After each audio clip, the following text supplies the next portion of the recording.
Mahanadi serial next பிரேமோ என்ன மாதிரியான interest ஆக்க போகுதுன்னு பார்க்கலாம். யமுனா கிட்ட போறாங்க. யமுனா அமைதியா உட்காந்துட்டு இருக்காங்க. அப்ப விஜய் யமுனா கிட்ட போயிட்டு, யமுனா நான் உன்கிட்ட ஒரு கேள்வி கேட்க போறேன், அதுக்கு நீ பதில் சொல்லுவியான்னு சொல்லிட்டு கேக்குறாங்க.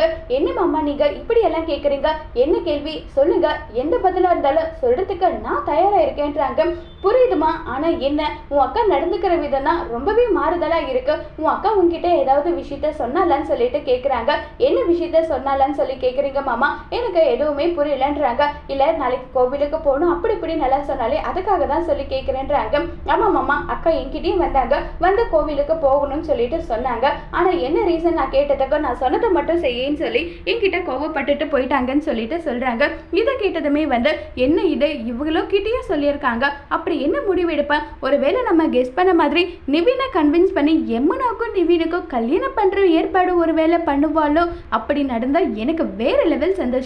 ஏன்னா காவேரி எனக்கானவ, எனக்கு மட்டுமே இல்லைன்னு சொல்லிட்டு விஜய் ஒரு பக்கம் ரொம்பவே யோசிச்சாலும் இன்னொரு பக்கம் நிவின் ரொம்பவே பாவம். ஆனா யமுனாவும் நல்ல பொண்ணுதான். காவேரி இப்படி யோசிச்சா கண்டிப்பா அவளுக்கு ஃபுல் அண்ட் ஃபுல் சப்போர்ட்டிவா நான் இருப்பேன்னு சொல்லிட்டு விஜய் முடிவு பண்றாங்க. அதோட அந்த பிரமவை முடிச்சிருக்காங்க.